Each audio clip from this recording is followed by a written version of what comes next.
Behold, this is a gibbon.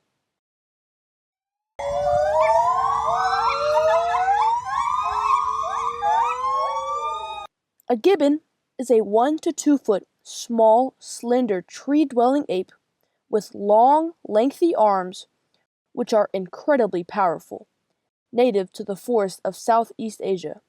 So this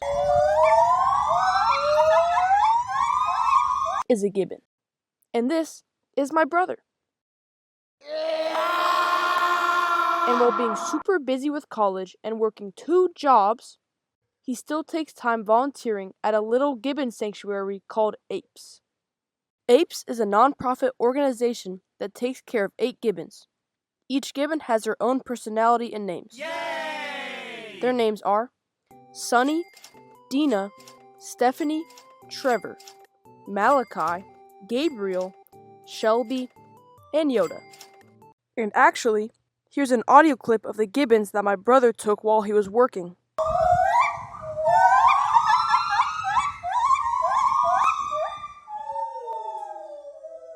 And for 7 hours, I was stuck with them.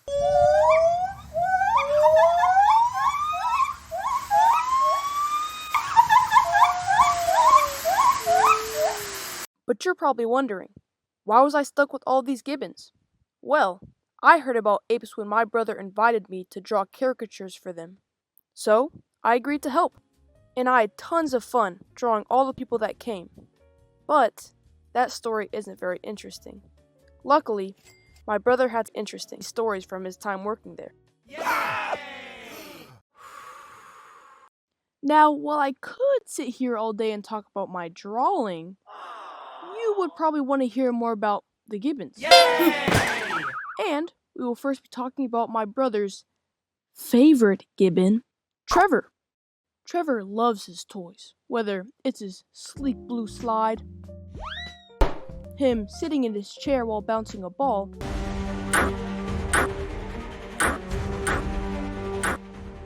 or playing with his prized possession, his fire truck.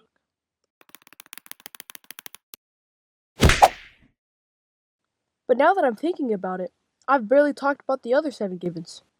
So really quickly, I will talk about each gibbon so that they feel some appreciation. Yay! Ah!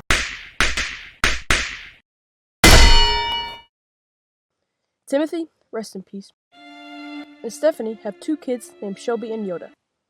Dina and Sunny also have 2 kids who are Gabriel and Malachi.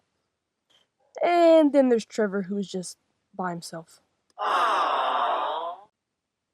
The oldest gibbon is Stephanie, who was born in 1988, which explains her grumpiness. And the youngest gibbons are Yoda and Malachi, who were both born in 2005. Something you need to know is that these are not little babies. Remember, kids, these are wild animals. So don't be like,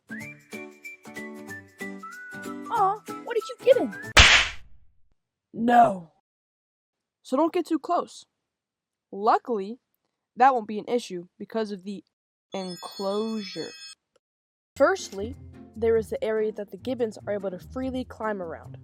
Secondarily, there is the fence around the enclosure that separates the visitors from the gibbons, and is a zone for the workers to walk around and feed the gibbons.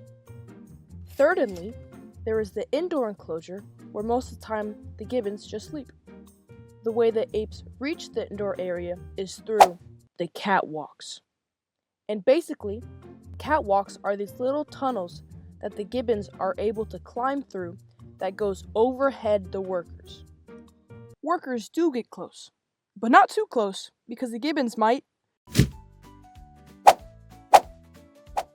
And which gibbon would do this? It is none other than Stephanie. Stephanie does this whenever she's upset. Something else that happens is that she gets a little nervous around the guys, which leads into her. I bet my brother's glad he's working with gibbons and not chimpanzees, because chimpanzees do throw their poop. I can just imagine my brother dipping and dodging the chimpanzee's fecal matter like a Cuphead boss.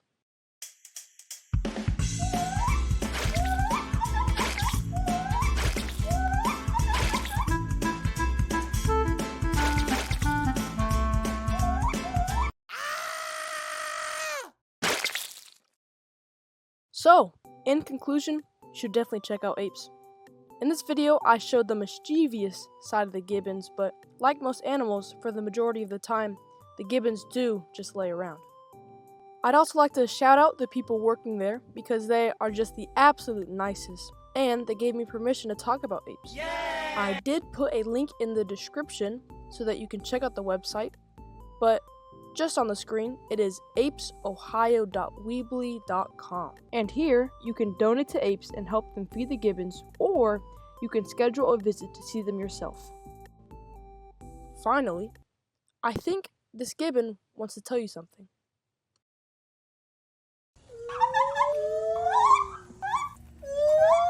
Subscribe.